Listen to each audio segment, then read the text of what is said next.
question. How well do you know Black Sabbath? For example, do you know how many lead vocalists the band has featured over its long and storied career? If you said 10, yes, 10, you just might know Black Sabbath pretty well.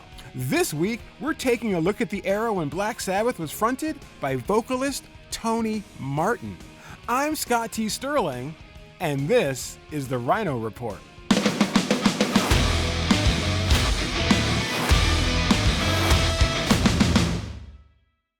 Tony Martin fronted Black Sabbath in the late 1980s, and again in the heart of the 1990s. Martin is the singer on such LPs as Headless Cross, Tear, Cross Purposes, and Forbidden. The Tony Martin era of Black Sabbath featured a core group of Cozy Powell on drums and keyboardist Jeff Nichols alongside original guitarist Tony Iommi. Now, a lot happened during Black Sabbath's Tony Martin era. So much so that we've cherry-picked some highlights for a very special 5 fun facts. Let's go! Fact number 1.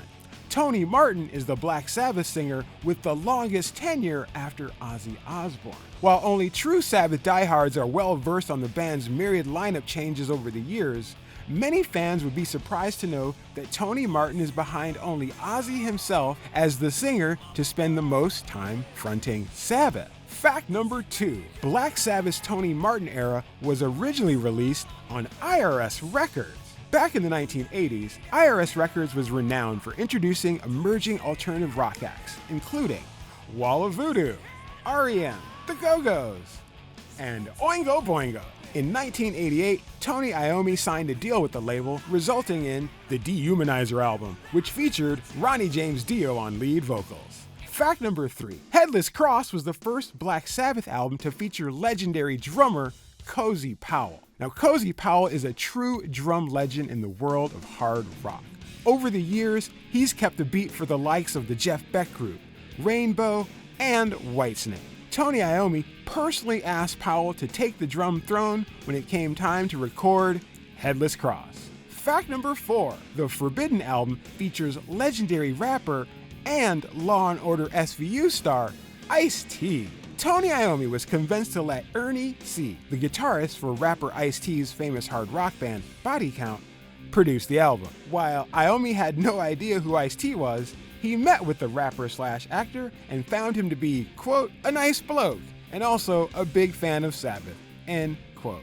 Ice-T was even featured on the record's opening track, The Illusion of Power. Fact number 5. Headless Cross track, When Death Calls, features a guitar solo from Queen legend Brian May. While Black Sabbath has undergone numerous personnel changes, guitarist Tony Iommi has always been the band's guitar player. He's almost never shared the 6-string spotlight, except for the track When Death Calls.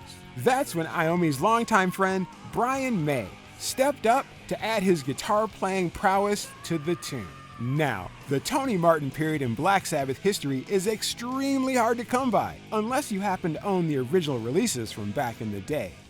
Until now, RHINO is excited to present Anno Domini 1989 to 1995, a new box set that will come in 4 LP vinyl and 4 CD configuration. The set contains newly remastered versions of Headless Cross, Tear, and Cross Purposes. There's also a new version of Forbidden that guitarist Tony Iommi remixed especially for the collection.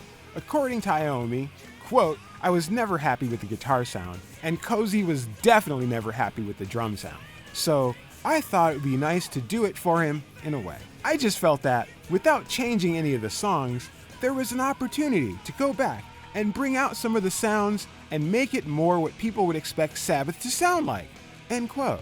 What's your favorite Black Sabbath album from the Tony Martin era? Let us know in the comments below. Several albums in the Anno Domini box set make their vinyl debut in the vinyl version, while the CD version contains 3 exclusive bonus tracks: B-side Cloak and Dagger, and the Japan-only releases What's the Use and Loser Gets It All. A booklet comes with the set featuring photos, artwork, and liner notes by Hugh Gilmore. The collection also contains a Headless Cross poster and a replica concert book from the Headless Cross tour.